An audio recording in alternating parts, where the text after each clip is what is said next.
आइए स्टार्ट करते हैं। Rising anti microbial resistance must be tackled quickly. तो ये एंटी माइक्रोबियल रेजिस्टेंस के ऊपर पढ़ने जा रहे हैं। क्यों पढ़ने जा रहे हैं सबसे पहले आपको बता दिया जाए तो 2014 का ये प्रश्न देखें आपके सामने है, ठीक है ना। क्या है, यानी 2014 में यह साइंस टेक में आया हुआ था, ये क्वेश्चन है, ठीक है।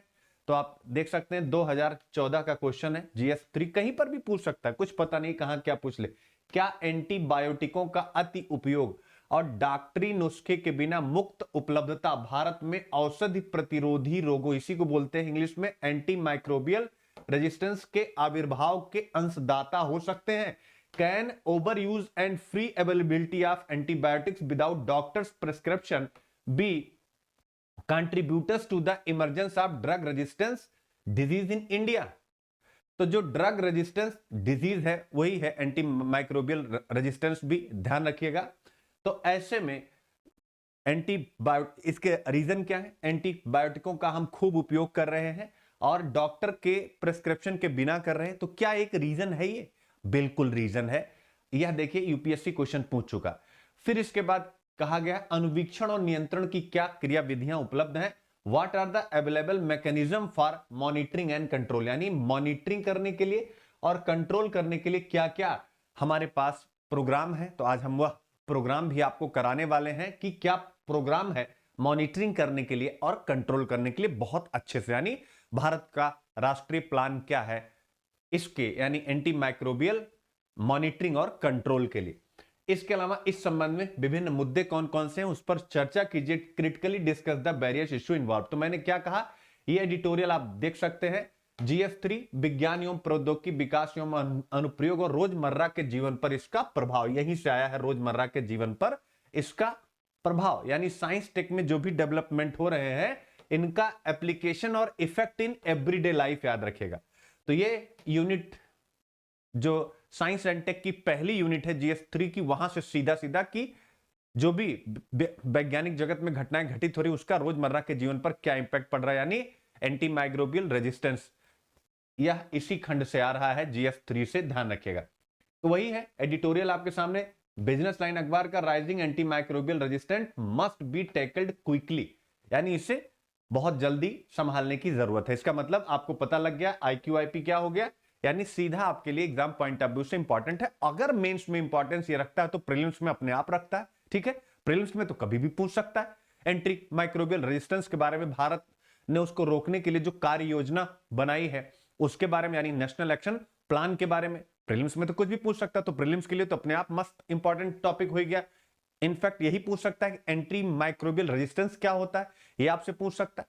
तो मॉडल क्वेश्चन आपके सामने बना हुआ है, what is anti microbial resistance, यानी ये आपका मेंस के लिए भी क्वेश्चन की प्रैक्टिस हो रही और प्रीलिम्स का भी आपका कॉन्सेप्ट, यानी यहां पर बिल्ड होगा कि भाई अगर आपसे पूछ लेता है एंटी माइक्रोबियल रेजिस्टेंस क्या है तो 1 to 3 पॉइंट जो भी रहेगा आप कर पाएंगे।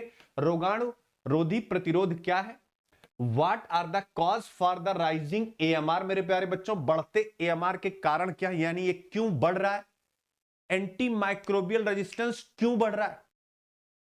मैंने एंटीबायोटिक्स जो हम उपयोग कर रहे हैं, यही यूपीएससी के जो 2 पॉइंट हैं इस क्वेश्चन के आंसर हैं। बढ़ते AMR के कारण क्या है? तो पहला रीजन है, देखिए यूपीएससी ने ही दिया हुआ, एंटीबायोटिक्स का अति उपयोग, तो हम खूब इसका उपयोग कर रहे हैं। और दूसरा, डॉक्टरी नुस्खे के बिना इसका उपयोग कर रहे हैं, तो दूसरा रीजन ये देख सकते हैं आप, यानी जो वहां पर प्रश्न है वही यहां का उत्तर है। फिर इसके बाद, how far does national action plan on anti microbial resistance NAP NAP AMR, क्या है NAP NAP AMR, इसको आप याद रखिए। तो मैंने यह टोटल मेरी तरफ से है, यानी एडिटोरियल में कहीं से भी इसका केवल जिक्र है, कोई एनालिसिस नहीं था, केवल बस नाम दे करके आगे बढ़ गए थे। ये पूरा मैंने अपनी तरफ से डाला है। How far does national action plan on anti microbial resistance, यानी NAP AMR क्या है, तो मैंने विस्तार से करा दिया है, जिससे कि मुझे क्या पता इसी पर सीधा क्वेश्चन आ जाए NAP AMR पर, तो आपको यहां अलर्ट रहना है। यानी दूसरा, रोगाणु रोधी प्रतिरोध पर राष्ट्रीय कार्य योजना, ठीक है ना, क्या है वो आपको बताना है।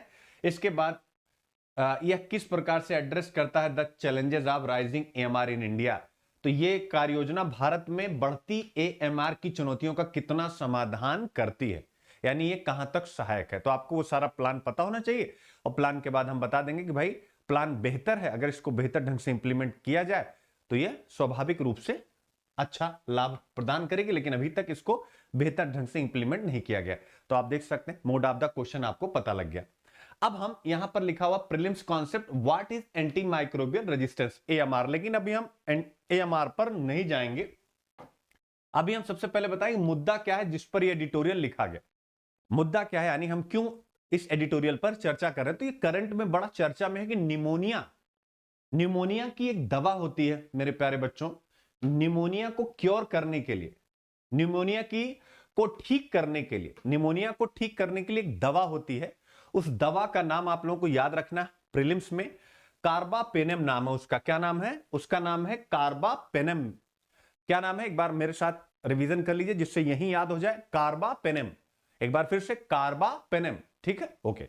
तो कार्बापेनम क्या है? एक जो है दवा है जो निमोनिया को ठीक करती है, ठीक है। और दवा किस प्रकार की है? ये एंटीबायोटिक दवा है जो निमोनिया को ठीक करती है, लेकिन इस समय यह दवा निमोनिया को ठीक कर पाने में असफल है। निमोनिया इससे ठीक नहीं हो रहा, जबकि ये निमोनिया के लिए ही बनाई गई थी। इसका मतलब है कि ये जो दवा है इसके विरुद्ध, पॉइंट को समझिएगा, यानी इसका मतलब है कार्बापेनम एक अत्यंत शक्तिशाली, पॉइंट को नोट करिएगा, एक्सट्रीमली पोटेंट एंटीबायोटिक है, एक्सट्रीमली ताकतवर है ये, जिसका उपयोग निमोनिया को ठीक करने के लिए किया जाता है। लेकिन Indian council of medical research ने यह बताया कि कार्बापेनम के प्रति जो भारतीय रोगी हैं उन्होंने प्रतिरोध डेवलप कर लिया है, रेजिस्टेंस डेवलप कर लिया है। यानी जैसे आपको निमोनिया है तो अगर कार्बापेनम आपको दी जा रही है, ठीक है ना, कार्बापेनम अगर आपको दी जा रही है तो उस दवा का असर आप पर नहीं होगा। क्यों? क्योंकि आपकी बॉडी ने उसके अगेंस्ट एक प्रतिरोध डेवलप कर लिया है, ध्यान रखिएगा। तो ये किसने बताया है? Indian council of medical research यानी ICMR ने। तो ये हो गया न्यूज, इसको आप याद रखिएगा। और इसीलिए एक चिंता बताई जा रही है बढ़ती रोगाणु रोधी प्रतिरोध यानी राइजिंग एंटी माइक्रोबियल रेजिस्टेंस। तो अब आपको पढ़ने की आवश्यकता है एंटी माइक्रोबियल रेजिस्टेंस क्या है, एक बार बढ़िया आसान शब्दों में समझने की कोशिश करते हैं, ध्यान रखिएगा। तो मेरे प्यारे बच्चों, एंटी माइक्रोबियल या रोगाणुरोधी क्या है? ठीक है, ऐसी दवाएं हैं एंड आर मेडिसिन, ये दवाएं हैं जिनका उपयोग मनुष्यों यानी आप में, हम में, जानवरों और पौधों में क्या करने के लिए? इन्फेक्शन या संक्रमण को रोकने और उनका इलाज करने के लिए किया जाता है। यानी संक्रमण ना हो, किसमें? मनुष्यों में, जानवरों में, पौधों में संक्रमण ना हो और उसके साथ साथ उसका इलाज भी किया जा सके, ठीक है। इसीलिए एंटी माइक्रोबियल का इस्तेमाल किया जाता है। और एंटी माइक्रोबियल में बहुत सी दवाएं आती हैं जिसे हम क्या कहते हैं? एंटीबायोटिक्स कहते हैं, जिसे हम एंटीवायरल कहते हैं, जिसे हम एंटी फंगल कहते हैं, जिसे हम एंटी पैरासिटिक्स कहते हैं। तो ये सारी जो दवाएं हैं इनको हम सम्मिलित रूप में एंटी माइक्रोबियल कहते हैं। तो ये हो गया, यानी एंटी माइक्रोबियल बहुत महत्वपूर्ण दवाओं का एक समूह है एंटी माइक्रोबियल्स, जिसमें कौन कौन शामिल है? ये चारों शामिल हैं, इनको आप रट लीजिएगा। तो इन चारों दवाओं के द्वारा मनुष्य में, पौधों में, जानवरों में जो इन्फेक्शन होता है उसको रोका जाता है। जैसे निमोनिया का इन्फेक्शन हुआ तो उसको रोकने के लिए क्या दी गई? कार्बापेनम दी गई। लेकिन Indian council of medical research ने कार्बापेनम के प्रति भारतीय रोगियों में रेजिस्टेंस की बात कही कि इस दवा के विरुद्ध बॉडी में प्रतिरोध डेवलप हो गया, ये दवा काम ही नहीं कर रही। सिंपल वही बात यहां पर कहा गया है, याद रखेगा। तो ये हो गया एंटी माइक्रोबियल क्या होते हैं। अब आता है आज का एडिटोरियल क्या? फटाफट आप देखिए क्या है, फटाफट, एंटी माइक्रोबियल रेजिस्टेंस। तो अब अगर आप समझ गए एंटी माइक्रोबियल क्या है तो रेजिस्टेंस आपको अब समझाने जा रहा हूं। तो एंटी माइक्रोबियल अच्छी चीज है जो हमारे स्वास्थ्य के लिए महत्वपूर्ण है, लेकिन एंटी माइक्रोबियल अगर रेजिस्टेंस हो जाए मेरे प्यारे बच्चों, एंटी माइक्रोबियल रेजिस्टेंस यानी AMR हो जाए, रोगाणु रोगी प्रतिरोध हो जाए, तब क्या होता है स्थिति, जरा समझिएगा। यह कब होता है? जब बैक्टीरिया, वायरस, कवक और परजीवी समय के साथ बदलते हैं और दवाओं का कोई प्रभाव इन पर नहीं पड़ता है, जिससे संक्रमण का इलाज करना कठिन हो जाता है। याद रखिएगा, यानी एंटी माइक्रोबियल रेजिस्टेंस तब होता है व्हेन बैक्टीरिया, वायरस, फंगी और पैरासाइट्स समय के साथ बदलते हैं। ऑब्वियस है, समय के साथ बदलते हैं कि नहीं बदलते हैं। जैसे कोविड के कितने वेरिएंट आए थे, समय के साथ कोविड के वेरिएंट बदल रहे थे ना, सेम वही बात यहां पर कही जा रही है। Change over time and no longer respond to medicine making infection harder to treat, यानी कोई भी दवा उस संक्रमण को रोकने में सहायक नहीं होती है। इसी को बोलते हैं एंटी माइक्रोबियल रेजिस्टेंस। इसको आप ध्यान से पढ़ लीजिएगा। तो ये हो गया एंटी माइक्रोबियल्स, ये हो गया एंटी माइक्रोबियल रेजिस्टेंस। इसको आपको रटना है, इसको आपको याद कर लेना है। व्हाट इज द इश्यू आपके सामने मैंने पहले बता दिया था। अब इसके बाद आता है reason for rising anti microbial resistance, यानी एंटी माइक्रोबियल रेजिस्टेंस बढ़ने का कारण क्या है, ये आप यहां से देख सकते हैं। क्या है एंटी माइक्रोबियल रेजिस्टेंस बढ़ने का कारण क्या है? तो वही जो दो बातें यूपीएससी ने 2014 में आपसे पूछी थी, वही बात यहां पर भी कही गई है। क्यों होता है? पहला, ओवर कंजम्पशन ऑफ एंटीबायोटिक्स, यानी हम एंटीबायोटिक्स दवाओं का अधिक सेवन करते हैं। कोई भी बीमारी हुई, कॉमन डॉक्टर भी, अब ग्रामीण भारत में तो आपको अच्छे से पता है कि जो बहुत अच्छे जो एमबीबीएस हैं या इससे ऊपर की डिग्री लिए हुए हैं वो बहुत कम मिलते हैं। तो ऐसे में डॉक्टर्स के पास और लोगों की पॉकेट उन तक पहुंचने को अलाउ भी नहीं करती, तो लोग कॉमन डॉक्टर्स के पास अपना इलाज कराते हैं। कॉमन डॉक्टर्स, जिन्हें हम एक प्रकार से झोला छाप डॉक्टर भी कहते हैं, वो जबरदस्त एंटीबायोटिक्स का इस्तेमाल करते हैं, ध्यान रखिएगा। तो ऐसे में एंटीबायोटिक्स दवाओं का अधिक सेवन हो जाता है और हम स्वयं भी आदती होते हैं। मेडिकल स्टोर पे गए, हमको ये समस्या, मेडिकल स्टोर वाले ने क्या कहा, लो भैया एंटीबायोटिक खाओ। और हिंदुस्तान में आप लोग खुद सोचिए कि आप कितनी बार गए होंगे स्वयं कि मुझको ये समस्या है, तो वो आपको दवा मेडिकल स्टोर वाला दे रहा है। तो यानी हिंदुस्तान की एक बहुत बड़ी आबादी जो मेडिकल स्टोर पे जो काम कर रहे हैं, जो उनके ऑनर हैं, उन्हीं को वह क्या मानती है, यानी डॉक्टर मान करके अपना इलाज करवा लेती। बहुत बड़ी आबादी। तो ऑब्वियस है एंटीबायोटिक्स दवाओं का इस प्रकार से अधिक सेवन हो रहा है, याद रखिएगा। इसके अलावा दूसरी चीज क्या कही जा रही है कि जो फिजिशियंस हैं, यानी जो चिकित्सक हैं, यह गलत नुस्खे दे रहे हैं, यानी जो फिजिशियंस हैं वो क्या कर रहे हैं, यानी बिना सोचे समझे एंटीबायोटिक्स खिला रहे हैं, याद रखिएगा। इसके अलावा जो हमारे पास एंटीबायोटिक बच गया, जिसका यूज नहीं हुआ, ठीक है, या जो एक्सपायर्ड हो गए, यानी एक समय के बाद दवा एक्सपायर हो जाती ना, तो जो एक्सपायर हो गई एंटीबायोटिक्स, उसको हम बहुत अच्छे से निपटाते नहीं, यानी हमने उसको क्या किया, जमीन में दफना दिया या कहीं भी दफना दिया, तो उसके आसपास जो अब वहां वायरस बैक्टीरिया तो होंगे ही होंगे, तो वो उन एंटीबायोटिक्स के प्रति क्या हो जाते हैं, बहुत ज्यादा सहज हो जाते हैं, याद रखिएगा। इसके अलावा कृषि, पोल्ट्री और जो हमारा जलीय कृषि है, एक्वाकल्चर इंडस्ट्री है, इन सब में एंटीबायोटिक्स का जबरदस्त उपयोग किया जा रहा है, जिससे कि इन मतलब कृषि में, पोल्ट्री में और इसके साथ साथ एक्वाकल्चर इंडस्ट्रीज में तीव्रता से वृद्धि हो। यह भी एक बहुत बड़ा रीजन है और यह कोई मतलब समझने वाली बात है। आप अक्सर सुनते हैं बर्ड फ्लू, बर्ड फ्लू। पहले कितना होता था, लेकिन अब अक्सर आपको कहीं ना कहीं सुनने को मिलता है कि बर्ड फ्लू है, बर्ड फ्लू है, बर्ड फ्लू है। क्यों? क्योंकि आप देख सकते हैं पोल्ट्री वगैरह में जबरदस्त एंटीबायोटिक्स का उपयोग हो रहा है और सब में एंटी माइक्रोबियल रेजिस्टेंस डेवलप हो गया है, ध्यान रखिएगा।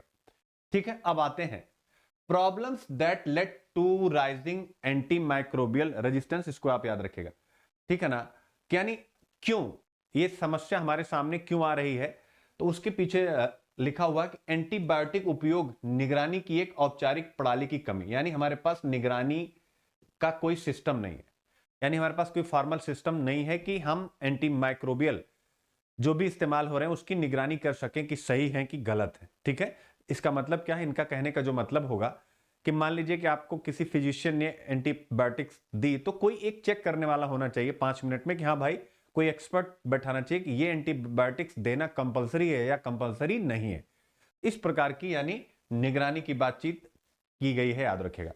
इसके अलावा दूसरा जो समस्या है कि हिंदुस्तान ने एक रेड लाइन कैंपेन स्टार्ट किया था प्रीलिम्स के लिए। इसको याद रखिएगा, रेड लाइन कंप्लेन क्या है, प्रीलिम्स के लिए इसको याद रखिएगा। रेड लाइन कैंपेन क्या है, इसको आप रट लीजिएगा प्रीलिम्स के लिए। कि हिंदुस्तान ने एक रेड लाइन कैंपेन स्टार्ट किया था। रेड लाइन कैंपेन किस लिए स्टार्ट किया था? यानी एंटीबायोटिक्स के प्रति लोगों को जागरूक करने के लिए, ठीक है, एंटी माइक्रोबियल रेजिस्टेंस के प्रति लोगों को जागरूक करने के लिए। तो इसके लिए यह अभियान लॉन्च किया गया था। और इसमें देखिए मतलब दवाओं के ऊपर ये जो देखिए वर्टिकल, ठीक है ना, ये जो वर्टिकल रेड लाइन होती है, इसका मतलब होता है कि ये ऐसी एंटीबायोटिक्स हैं जिनको नहीं लेना चाहिए। यह एक अवेयरनेस कैंपेन था। रेड लाइन कैंपेन क्या था? अवेयरनेस कैंपेन था टू अर्ज पीपुल, लोगों से आग्रह करने के लिए, not to use medicine marked with a red vertical line. ये देखिए रेड वर्टिकल लाइन अगर किसी भी मेडिसिन पर लिखी है तो उसको नहीं लेना है, और उसमें एंटीबायोटिक्स भी शामिल थी, याद रखिएगा। विदाउट अ डॉक्टर्स प्रेस्क्रिप्शन, यानी बिना डॉक्टर की प्रेस्क्रिप्शन के आपको ये नहीं लेना है। लेकिन आप देखेंगे कि बिना प्रेस्क्रिप्शन के आसानी से ये दवाएं कहां पर? मेडिकल स्टोर्स पर बेची जा रही हैं और उपलब्ध हैं, तो याद रखिएगा, ठीक है। एएमआर क्यों बढ़ा? ये दो रीजन बहुत ज्यादा महत्वपूर्ण है, इसको आप याद कर लीजिएगा, ठीक है। अब हम यहां से आगे बढ़ते हैं। According to World Health Organization, यानी विश्व स्वास्थ्य संगठन के अनुसार एएमआर क्या है क्या नहीं है उसके बारे में एक बार आप पढ़ लेते हैं, यहां से याद रखिएगा। तो वो कह रहे हैं कि यानी WHO कहता है कि जो एएमआर है यह वैश्विक स्वास्थ्य और विकास के सामने सबसे बड़ा संकट है, और इसे विश्व की 10 वैश्विक ग्लोबल पब्लिक हेल्थ थ्रेट्स में एक स्थान दिया गया, यानी विश्व की 10 सबसे गंभीर बीमारियों में एएमआर को भी शामिल किया गया है WHO की तरफ से, याद रखिएगा। ऐसे में WHO खुद कहता है कि अगर हम सतत विकास लक्ष्य good health and well being, सतत विकास लक्ष्य good health and well being के टारगेट को अचीव करना चाहते हैं, तो अकॉर्डिंग टू WHO हमें एएमआर पर नियंत्रण लगाने की आवश्यकता है। तो अब आप देखिए एएमआर किसके साथ इंटरलिंक हो गया? एएमआर इंटरलिंक हो गया आपका sustainable development goal good health and well being के साथ भी। तो हम इस टारगेट को अगर अचीव करना चाहते हैं तो अकॉर्डिंग टू WHO हमें एंटी माइक्रोबियल रेजिस्टेंस पर बहुत बेहतर रिसर्च करना पड़ेगा, बेहतर काम करना पड़ेगा, ध्यान रखिएगा, ठीक है। WHO क्या कहता है? अर्थव्यवस्था के लिए एएमआर की लागत महत्वपूर्ण है, यानी इसकी आर्थिक लागत बहुत ज्यादा है। एएमआर की आर्थिक लागत बहुत ज्यादा है। कैसे? अब मान लीजिए आपको, हमको, किसी को भी बीमारी हुई, हम हॉस्पिटल में एडमिट हुए। अब जब हमारे ऊपर, हमें कोई एक्स नाम की बीमारी हुई, तो उसके बाद हमारे ऊपर जब एंटीबायोटिक्स का इस्तेमाल हो रहा है, वो काम नहीं कर रहा है, तो इसका मतलब हॉस्पिटल में हमें लंबा टाइम बिताना पड़ेगा। तो हॉस्पिटल में लंबा टाइम बिताएंगे तो हमारा आउट ऑफ द पॉकेट खर्चा भी तो बढ़ेगा ना, ठीक है। अगर मान लीजिए कोई सरकार की किसी स्कीम के तहत आता है, किसी इंश्योरेंस स्कीम के तहत आता है या नहीं भी आता है, हर एक कंडीशन में कॉस्ट ऑफ जो डिजीज है वो तो बढ़ ही रहा है ना। तो यही बात यहां पर कही गई है, ध्यान रखिए कि इसकी आर्थिक लागत बहुत ज्यादा होती है, याद रखिएगा। अगर आदमी मर जाए या आदमी डिसेबल हो जाए तो इसकी आर्थिक लागत है कि एक आदमी अगर अपनी उम्र पूरी करने से पहले ही मर जाता है तो इसका मतलब होता है वह राष्ट्र की जीडीपी में जो योगदान करना था वो नहीं किया। विकलांग हो जाता है तो वह राज्य के ऊपर ही डिपेंडेंट हो जाता है। तो ये सारी बातें हैं, याद रखिएगा, ठीक है ना। लंबी बीमारी हो जाए तो लंबे समय तक अस्पताल का खर्चा, याद रखिएगा। तो ये सारी बातें यहां पर बताई गई हैं, याद रखिएगा। तो ऐसे में यहां पर कहा गया है कि एंटी माइक्रोबियल रेजिस्टेंस का अगर हम समाधान नहीं ढूंढते हैं तो यह एक बड़ी स्वास्थ्य समस्या बन जाएगी, ये WHO सब कह रहा है। तो इसकी एक आर्थिक लागत भी है, इकोनॉमिक कॉस्ट भी है, ध्यान रखिएगा। अब इसके बाद आता है क्या क्या कदम उठाए गए। अगर ये समस्या है तो इस समस्या के समाधान के लिए क्या क्या कदम उठाए गए। तो 2015 में यहां बताया गया, 2015 में वर्ल्ड हेल्थ असेंबली, WHO की वर्ल्ड हेल्थ असेंबली द्वारा एंटी माइक्रोबियल रेजिस्टेंस की रोकथाम, ठीक है ना, प्रिवेंशन और समन मिटिगेशन के लिए एक कार्य योजना शुरू की गई, याद रखिएगा।